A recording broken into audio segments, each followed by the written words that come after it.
So we have electrical engineer.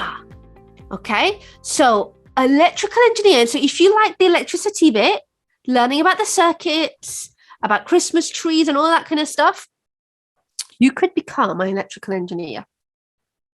The basic skills that you need, basic circuit knowledge, which we started learning about today. You would need programming and coding skills.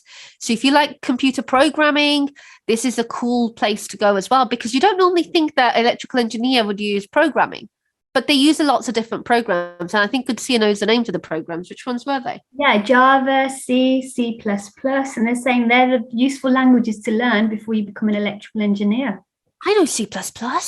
I had to do it at uni. I did physics at uni and I had to do C++. C++ is really cool. You need physics as an A-level. So in order to work as an electrical engineer, you need a degree. So you need the degree in electrical or electronic engineering. So either of those degrees, and the wages per year you can earn when you start off £20,000 up to £60,000. So if you become experienced and you have a senior role, you can earn up to £60,000. That's amazing if you love that as well. Yeah, and you'd be working with circuits, and circuits are used everywhere. You find them in remote controls, in mobile phones, in computer energy grids as well. In what, sorry? The energy grids. Yes. The panels and everything. So we use it so much, right? There's so many uses of it, and you can then specialize in a particular area and work in that particular area. So who thinks that they might go on to become an electrical engineer? Anyone here? No? Oh, Bobby wants to do everything science, though, right? Yeah. Anything science related, yes. Yeah, it's about finding which area of science you enjoy. And you're probably not going to realize that until you get to secondary, when they split the sciences up and you have physics and chemistry and biology. And then you'll be like, I actually prefer this one a bit better. Chemistry at the moment is his favourite. Yeah. Ooh, don't blame him, all the experiments. Programming robot for Christmas, so who knows? But the robot is more physics and electrical. Yeah. Right? So My programming a robot is called Botley 2.0. Oh, we've got Botley as well. We use that in our programming workshops. Botley's really cool. Yeah, Botley is an amazing robot. You can program him to do stuff. Botley 2.0. I think we got Botley 1.0. You've got the new version of Botley. Okay, guys, let's have a look at the next and the final career. And this one is a polymer scientist. So if you are interested in the nappy stuff, the fake snow, and you're fascinated by the chemistry experiment we did at the beginning, then being a polymer scientist might be your thing, because scientists are always doing research into different polymers, because they produce these synthetically. They do experiments in the labs, they experiment with lots of different materials, and they make new polymers. So you find polymers naturally. Wood is a polymer, rubber is a polymer, but a polymer scientist is quite cool. And Goodsie is going to go through some of the details here. So you need computer skills because the polymers, they have to be modeled on the computer as well, so you can see the structure. So Sid showed us the monomers and the polymers. So it's big molecules, so they will put them on the computer. Also, you need eye for detail. So you're looking at microscopic molecules.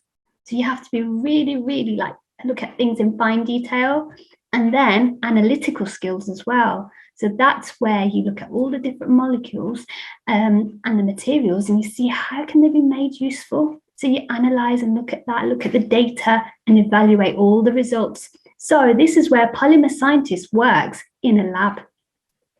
So if you think about, if you want to be working in a lab, a polymer scientist, and then for the education, you need a degree. So to become a polymer scientist, you need a degree in chemistry. And also at A-level, so when you're at college, you're asking for 3 A-levels, maths, chemistry, and another science, maybe physics, maybe biology. And the salary is quite similar to the electrical engineer. So it's about 29,000, slightly higher, starting up to £60,000 per year. So But this is, I think you were saying to earn the upper end, you need to do a master's and yes, a I've got PhD. a PhD. So there's a lot of research involved in this type of career. So you'll be learning a lot as you go along. So that's why you've got up to 60,000. Yeah. But that's because the science is always changing with this. It's a new area. They're discovering new different variations of polymers. So it's always going to be new content to learn. So if you love learning, being a researcher is great because you're discovering new things all the time. Like polymer scientists would have found Teflon and all these other kind of materials as well. Yeah, so Teflon's used in your pans. Make sure that the food doesn't stick.